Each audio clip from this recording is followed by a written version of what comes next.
Uh, Ladies and gentlemen, joining me on the Arby's hotline, he has a new book.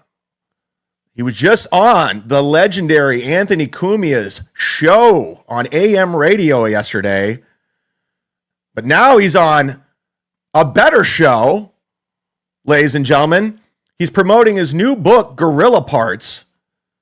Ladies and gentlemen, welcome, Steve Grillo. Look at him. What's going on, everybody?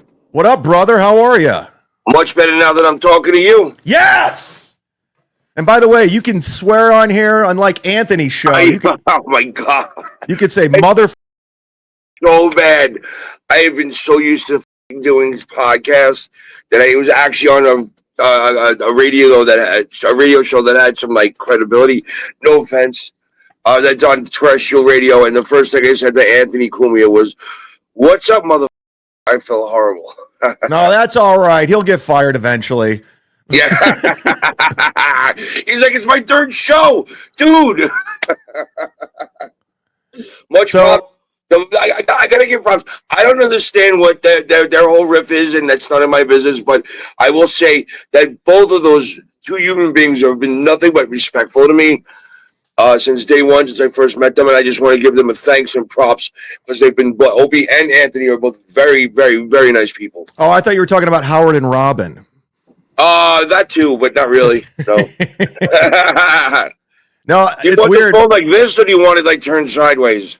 I think horizontally. Wait, well, you're sideways now. I think. Yeah. Okay. All right. No, I'll go back. I got this new fancy thing. And it's driving me nuts. But anyway, I'm here to say thank you very much for having me on. No, our buddy Jack hooked this one up. He's a good egg. Jack, Eugene, good people, man. Good people. He's a good egg, and obviously I know you from the Howard Stern days, back in the heyday, if you will, when Howard Stern was one of the biggest radio shows in the world. I mean, everyone, it was... Yeah, no, but beyond, the world is sort of like being a little moderate, I guess. I don't know. There was nothing like it at any point in any time in history. It was huge. It was a point... I mean, I was a huge Stern fan, and, I tapped out after Artie left. I mean, full disclosure, I just kind of was out after that. It started to get a little weak, a little woke, and a little strange. Howard wanted to, talk about going to the Hamptons with George Clooney and hanging out with Jimmy Kimmel, and I was like, yeah, you're not connected to the common man anymore. That's just my personal opinion. I wasn't there for all that. I was there for when he had a penis and balls. Yes. Yeah, when they left, I don't know what happened. I don't know how it happened, but unfortunately, the man turned the corner, and that's his personal choice, and so did his ratings. They turned the corner right down the fucking toilet. Now, are you one of these former Stern Show employees that he pretty much cut ties with after you're gone? It seems like once you're gone, you're dead to him. No, I wasn't. I got to be honest about that, Chad. I got to be honest. He when I left, when I decided to leave, the moment I decided to leave, I was doing it because I didn't want to burn the bridge. I wanted to keep that door open, because if I would have stayed, I probably would have wound up coming into work with a shotgun or something.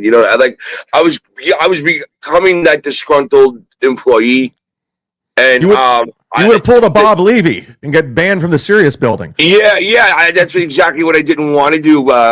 Exactly. So I was kind of smart at the tender age of 27 to realize I better get the hell out of there. You know what I'm saying? Before it becomes an issue.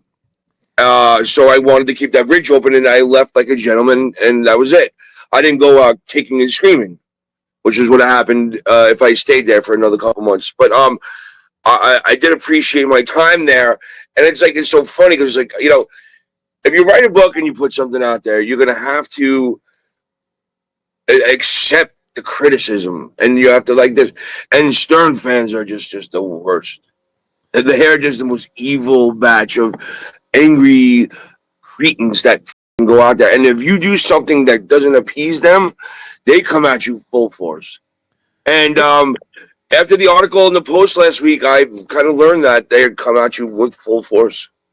It's funny because, like I said, I was a huge Stern Show fan guy back in the day, but the lore of Opie and Anthony and the lore of Howard Stern, like people are still invested in stuff that happened years and years and years ago. They go back, they watch on YouTube. They don't forget a damn thing, bro. It's unbelievable. I don't watch any of it, but they can tell you the time, the day, who was on that show. It's unbelievable. No, dude, I'm like, did I really say that? Oh, I guess I did. Like they find stuff back. I don't know how they do it, like, which is a testament to Howard because his fans are out of control and they love him. And I understand why they're mad at me right now, but I wrote this book not just because I was like, oh, I need to cash out on Howard's name.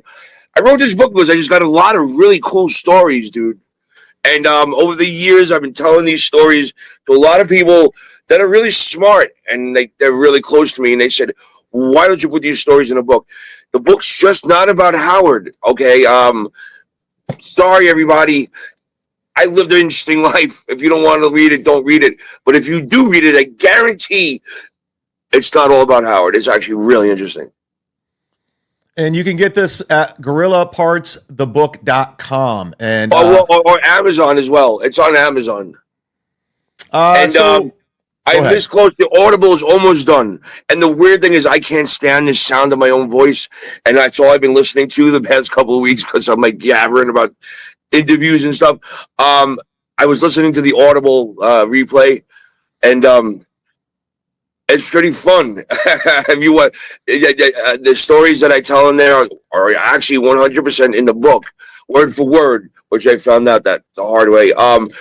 The Audible is going to be available probably by less than the end of the week. It's already there. I'm this close, but you could listen to my own annoying voice in your car while you're going to the grocery store or something, But it's been a journey and it's been fun. It's just, God, I just have a lot of really fun stories. That's it. I lived a very interesting, blessed life.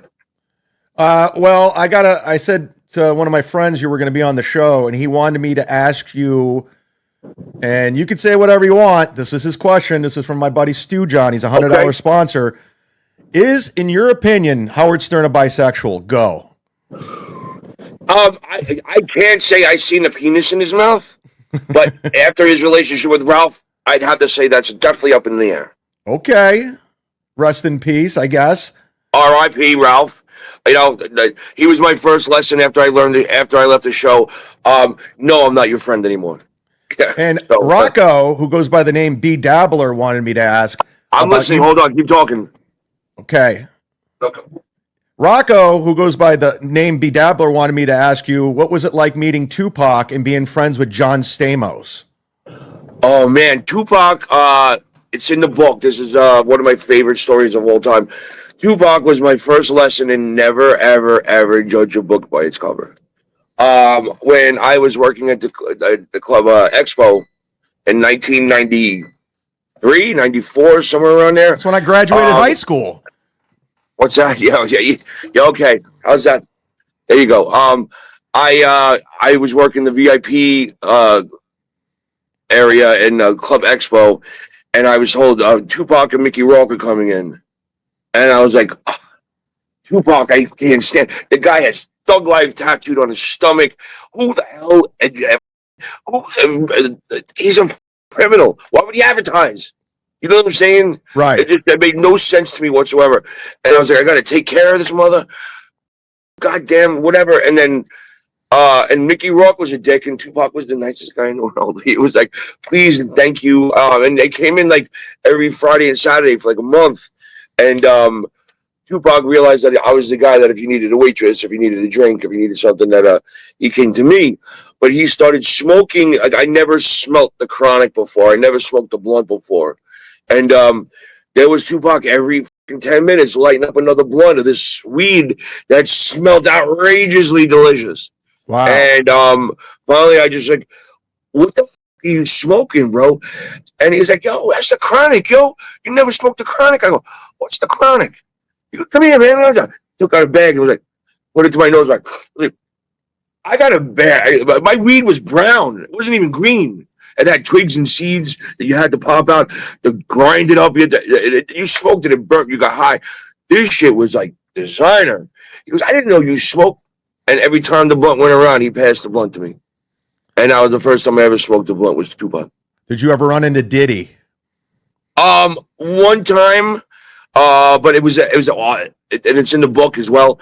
I knew this OG that got out of jail for keeping his mouth shut for 20 years. His name was Gigi the Whale. He went down for the whole French Connection thing. Oh. And somehow or another, he took me underneath his wing. But he was an OG for real that went to jail for almost 30 years for keeping his mouth shut because he wouldn't sell out his friends. And when he came out, and they always say that when you come out, they take care of you. What was his name? Mickey the Whale? No, Gigi the Whale. Of course. Yeah. Look him up. Gigi the Whale. No joke. So Gigi used to hang out at the restaurant I worked at, and he was sitting holding court, and all of a sudden 2 giant SUVs rolled up. Caddy corner to the restaurant. It was on 75th in York, and all these big black guys came out with security, and then Diddy came out just to fucking kiss in Gigi's ring. Seriously. Whoa. Yeah. That's crazy. Yeah. It was no. That's it. Like, all this shit's in the book. You don't understand. Everybody thinks I'm a joke. They have no idea the fucking life I led, and I'm not a joke. I pretend I'm a joke, but you want to fucking know some real shit? Read my goddamn book. You'll find out. All right. I like real shit. So what's it like hanging out with John Stamos? I almost got put in the trunk, yo. What's that? I almost got put in the trunk. Oh, Jesus. You know, like they put you in the trunk, you don't come back. I was this close. Gigi saved my ass. Who threw you in the trunk? Mickey Rourke? No, yeah, I wish. No, another punk ass. No, it was some tough guy who just got out of jail. Thought I disrespected his table. Well, I was told to leave, and then go ahead. I was told to leave. A friend of mine said they're pulling the car around. You're going in the trunk. Get the fuck out of here. Now, and I had to leave, and then I got it settled. Gigi squashed it the next day. So how many years were you at the Stern Show? I was a baby, bro. I just got out of high school. It was like I graduated in '90. My first year, I wrestled for Hunter, and I did the moment I heard that the radio station was on Madison Avenue, and I'm on Lexington. I went, what? And I walked down the block. All of a sudden, I'm standing in the lobby. I won't. I started sending resumes, and then eventually I got called. And then you got on the show. How long were you there for? Till about 98. I think it was a little after 98. I was there for private parts. I was there for Crucified for the FCC. I was there at the end dealing with all the problems. Like whatever company he used to put that Crucified by the FCC out. Every 2 seconds when I first started, it was like everybody's like CDs didn't work, their tapes didn't work. There was like basically a 1-800 hotline at K-Rock to take care of whatever crappy company he used to put out that. Then I saw Private Parts. I saw Private Parts, the movie. I saw the E-Show, Miss America, all that. It was just amazing. It was the perfect time to be there. Your takeaway from your years there, like, are you still cool with people there? Who was the biggest well, dick? I know. I know you got your riff with John. We'll get into that after a minute, but I'm cool with almost everybody there, other than who's on the air. I don't hope this doesn't get them in trouble, but Sal and Richard have always been good to me. Yeah, I like Richard. I won't reach out to him now after the Post article and shit, because I understand they got to feed their kids and shit. But Jackie the Joke Man I talk to all the time. Tim Sabian, I literally was on the phone with him about a half an hour ago. There's Mike Ganji, Doug Goodstein, all those E guys are still my friends, all of them. And we're family. You know what I'm saying? When you go through the trenches like that, how you turn your back on someone after that, I don't understand. You got to be something special about that. You got to be a special asshole not to go through what I did with all these people and not be friends with them. You know what I'm saying? You got to be a special fucking asshole. Well, speaking of special fucking asshole, you kind of brought it up earlier. You like that intro, motherfucker? Did you like that, Chad? That was for you, buddy. That was just for you. You literally brought it up earlier. As you know, I'm on the outs with Stuttering John. I think he's just a deplorable human being. He's called the police on me. He's responsible for taking down my Patreon. What did you do? What did you do to call the police on him? I went to his house and knocked on the door. Okay, yeah. Well, there you go. He was threatening. Yeah, I'd call the police on you, too. You look like a tough guy. I wouldn't with you. But he's been threatening to beat me up for like months. And he's saying, I'm going to find you when you least expect it.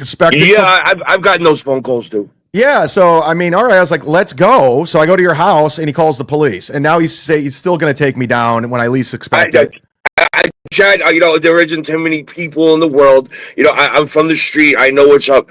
I don't know you, but I'm just saying, if you're gonna roll with John, you better come swinging, because that dude's out of his mind. Yeah, well, I realize that he's a lunatic. And he's strong as I scrap. I can roll around. I wouldn't want to roll around with John. He's 59 years old. He's got that retard strength. You know what I'm saying? Well, he is a retard, so I'll give you that. That's just me. And I know I'm throwing you softballs all day, Chad. We're gonna have some fun. Yeah, throwing it right over the plate.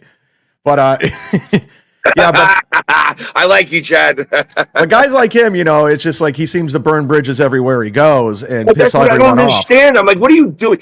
I think in the base of it all, I don't hate John. I'm just more angry if I'm like, shut up. Why do you gotta have the controversy with everybody you come in contact with? You know what I'm saying? It's like, it's exhausting. Right. It's like, how do you I don't like controversy. I think we had this conversation earlier. I can say a lot of shit about John. I don't want to fight with John. I don't want to fight with anybody. I just want to be nice. Is that okay? Now, are you cool with Shuli? Are you cool with Shuli? I love Schultz. He's the reason why that I got into it with John, is because it was like almost for the first time ever, like I was kind of like being friends with John, where I didn't feel like I was below him. Right. And all of a sudden one day, like I get what Shuli's doing. You know what I'm saying? I don't agree when it comes down to taking food or money out of someone's pocket or food out of your mouth. And you start with someone's gigs and shit.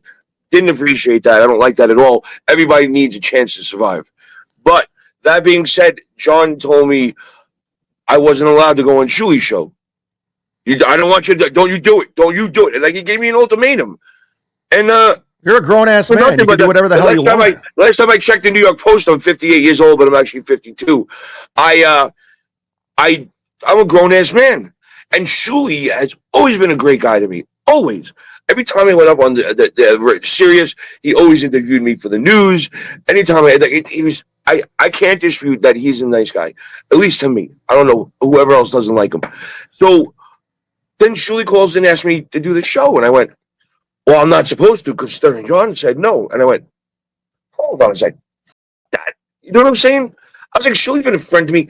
So I did Shuli's show. And it was great. And then when the time came to bash John, what did I do? I stood up for John. I said, Shuli, I'm not here to bash my friend. Don't necessarily like you taking, shots at his, appearances and stuff like that. Man needs to eat. He's got kids. But if you have me here to bash John, I'm going to say thank you very much, and I'm going to bow out. And Shuli goes, you're a true gentleman. We're going to bash John right now. I said, goodbye.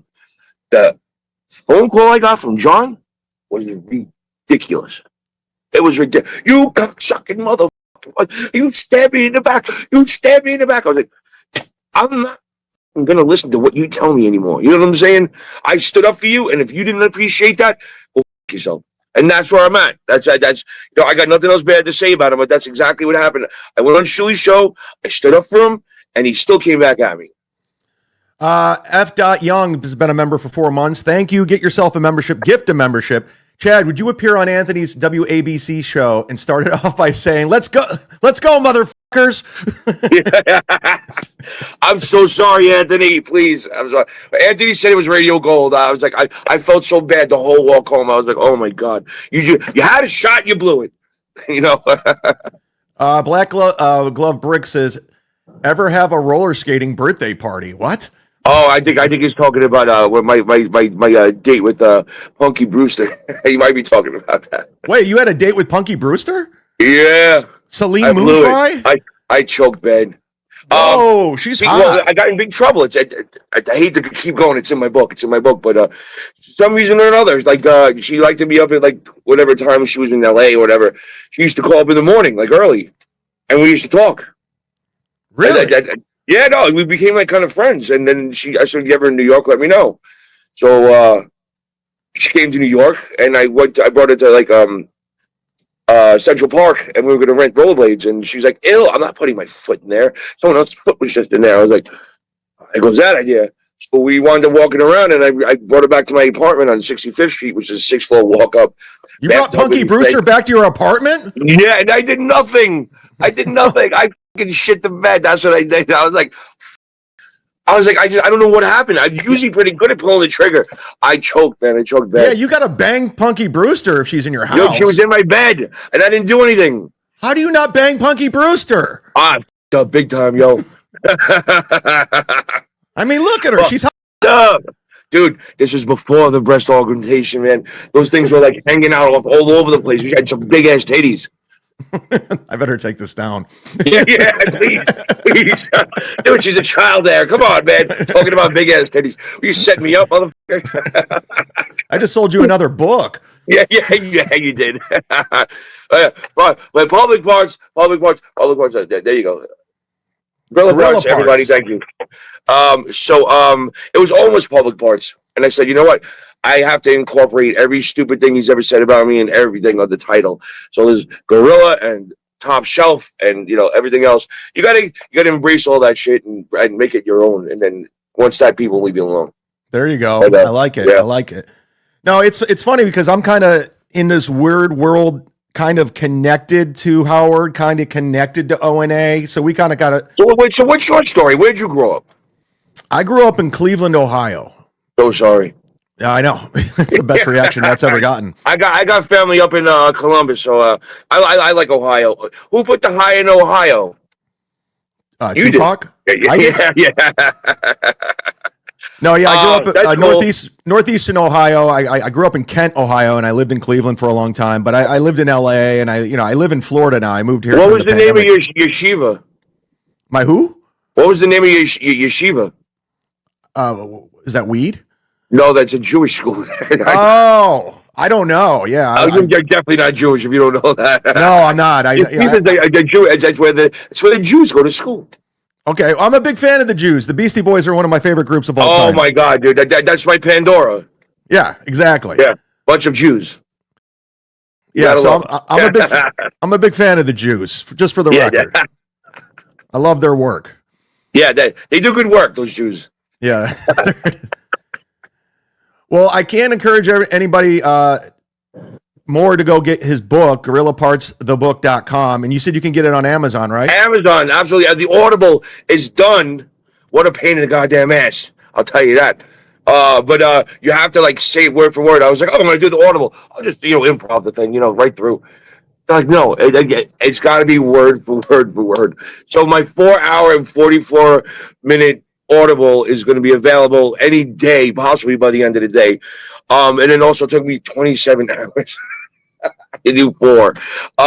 It's my personality, and it's just me telling stories, basically, which is the book. I got great stories. I'm sorry, that's it. It's not all about Howard, but I'm going to use Howard to death, considering the motherfucker didn't really pay me, and I'm going to use his name till the day I die, and stuck it dry. I don't care. Ugh. I'm going to use Howard Stern's name. That seems to be the common thing with Stern. And, I don't know Stern. I've never met him. I've seen him at SiriusXM, but it just seems he's notoriously cheap paying people. And he's made so much money over the years. And it's not just you. I hear it from a lot of former Stern Show employees. Here's my weird theory about this, and I could be completely wrong, but I think when, Don Buchwald and Mel Karmazin realized that Howard was going to be this cash cow, I think they wound up sitting him down and going, kid? And yeah, he was a kid, if you think about it. I'm 52. Howard was in his early 30s. They're like, you're going to make a shit ton of money, and we're going to tell you right now, don't give it to anybody. Because the one time you give it, one person you give it to, and you got to give it to everybody. Yeah. Keep it in your pocket and don't give it to them. Don't worry about it. Stay focused, and you'll be fine. And that's what happened. That guy didn't give it to anybody. Yeah. So I'm sure they must have groomed him. Because the weird thing is, I kind of didn't know him, and I don't think that was really. I don't think he was cheap, but I think he was told not to give his money out. Well, you know what I'm saying? This is just my theory. I don't know. I think he does have a generous part of his soul, but I think a bunch of rich people taught him how to handle his money when he started making money. Does that make sense? He has all the money now. He has literally every goddamn penny. His kids couldn't spend what he has. It's going to be interesting. It's going to be interesting in the next couple of years what happens, because obviously SiriusXM is in major trouble. It's hemorrhaging money. They're investing in these celebrities like Jason Bateman and Caller Daddy, but once Howard's gone, it's like, who's keeping that place going? Like, I don't. 2 floors, dude. You've been up there. Yeah. That rent on that must be ridiculous. Yeah. And ain't nothing going on. What's going on? That was the thing. And back in before COVID, I was like living in New York for a little bit. I'm not trying to drop names, but Gino Bisconte, friend of mine. Oh, you're gonna drop the Gino name? That's messed up. I was staying at his place, but I go to Sirius. Gino. I literally would go to Sirius XM like just to hang. Like even if like my buddy Godfrey had a show and I go jump on Bennington's show, and it was just like you didn't know who was going through there. Like one day I was just sitting down and Dr. Phil was sitting next to me. It was like the place to be. But now from what I hear, it's like a ghost town. Nobody's there. Ever since COVID, a lot of people didn't go back to work. You know, it's just a ghost town. Yeah, it was. I was there like the first time. Like me, Gary, Casey, and Ralph did a demo show right before, because like they were the only people that weren't because other guys were still in the contract with K-Rock or whatever. Mm-hmm. So it was like they did a couple of demo shows like me and Casey who weren't on the contract, and it was an amazing place to be. Like it was like, holy crap, this is the next level. And now they got every jerk off in the world's got a podcast. You know what I'm saying? No offense. I have a podcast. I'm a jerk off and I have a podcast. There's grannies on the block that got podcasts and sucked the whole entire industry dry. Yeah.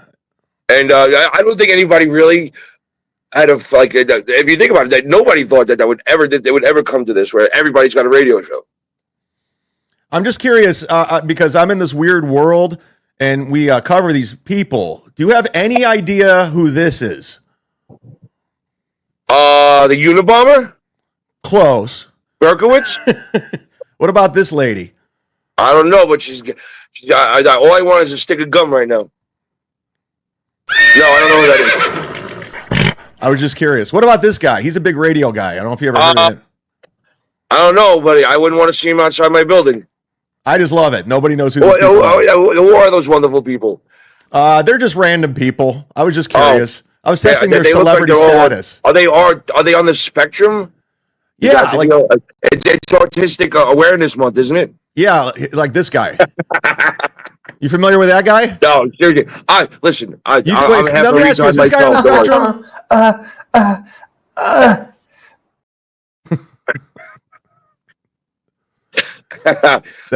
That's Jew. Ray DeVito. He's a very famous comedian. Italian, no. Jews and Italian, they're all the same. Well, not all of them. Yeah. I don't think Ray's like very many people, to be honest with you. Yeah. He bought a $700 jacket recently, this guy. He's living at his dead parents' friend's house in a basement. He went out and bought a $700 jacket. That sounds about right. He's on the spectrum. Yeah. Hey, how much Square peg, round hole. How much is your book? This one online, by the way. This is the soft cover. I think it's like $11.95 or something like that.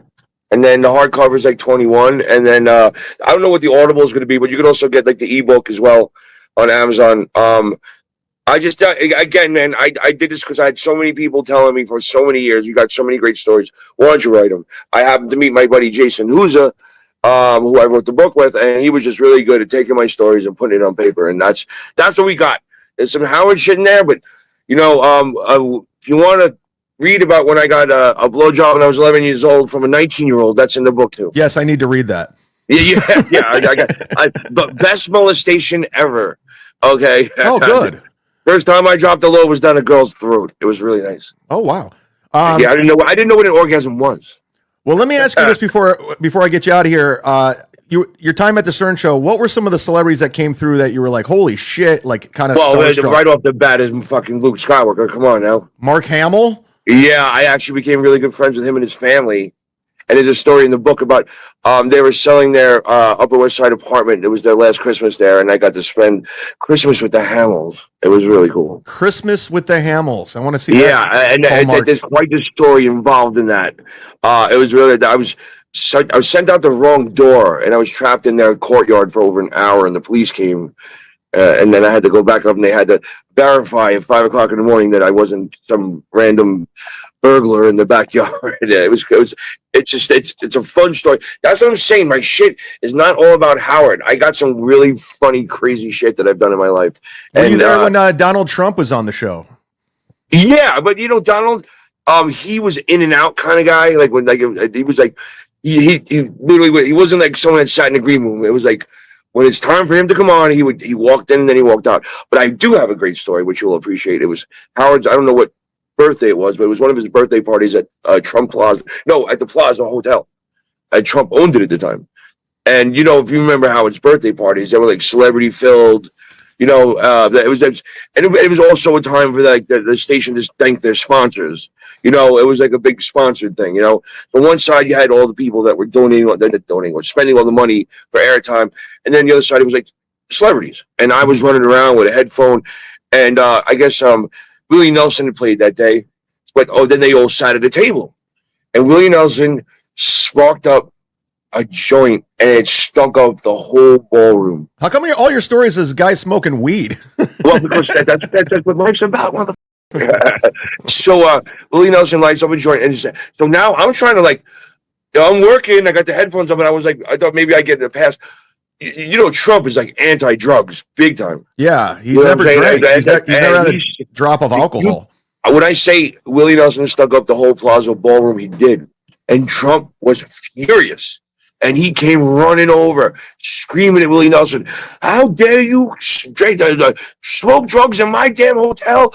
Who the hell did you put that shit out right now?" And Willie Nelson did the coolest thing ever, bro. He goes, and then he put it out on the tablecloth. Oh, wow. And I was like, "Oh shit!" And he blew the smoke right at Trump. It was pretty cool. Wow. And I didn't get any, so that I got that going for me. Let me ask you this. Did you were you there when Jan Michael Vincent was in studio? Yeah, I didn't really know who he was, but he just looked all f***ed up. Yeah, I'm a big Jan Michael Vincent fan. So I got to go to the inauguration. Oh, cool! This year? Yeah, I got all this cool shit. My friend was a lawyer, Peter Tickton. He was in Trump's high school class for all 4 years. He was his sergeant, and Trump was the platoon leader. So, and then they honored Peter Tickton. There was like the Gateway Pundit. They had a big party, so I was invited to go to that.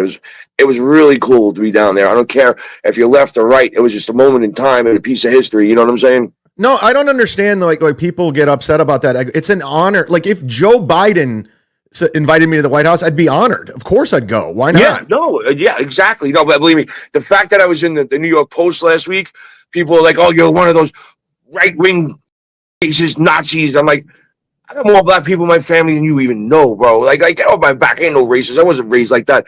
It's such an easy word to throw around because it's so dangerous. You know what I'm saying? Right. I wasn't brought up like that. I grew up in a fucking racist neighborhood.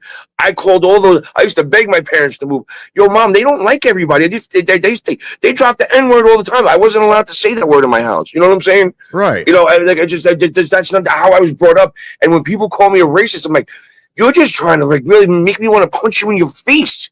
And that's not how I was born. You know what I'm saying? Like, it's crazy, man. They use that word like a knife. It's horrible.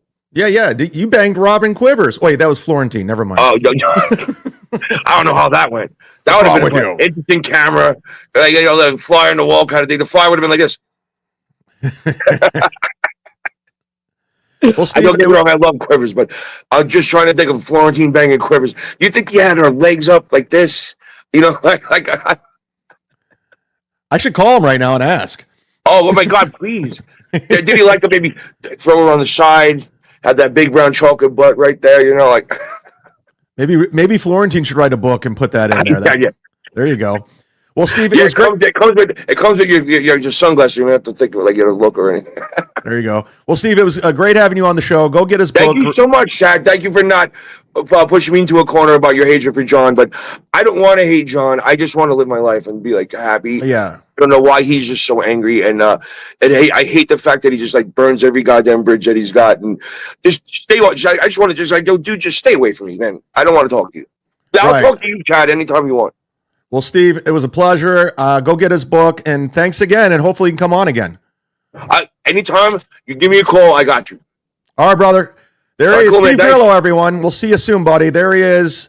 Go get his book. Thanks again to Jack for hooking that up. Yeah, I think he's down in Colombia with some hot chicks right now. Listen, I'll take care. I heard he was going to be on Kumia's show, so I was like, I want him on too. I want to interview Steve Grillo too. And God damn it, even though Anthony Cumia does not respect me and I'm beneath him, I did a pretty damn good job talking to him. I really did, Anthony. One day you're going to have to come back around on me, buddy. You're just going to have to. I know you're in bed with these dorks, these losers. Come on, really, Anthony? Do you honestly think Chrissy Mayer is a talent? Do you really? She's a terrible podcaster. She buys subscribers. She's a fake right-wing grifter. But yet, you guys just pretend like it's something. Really? Really? You bet on the wrong horse.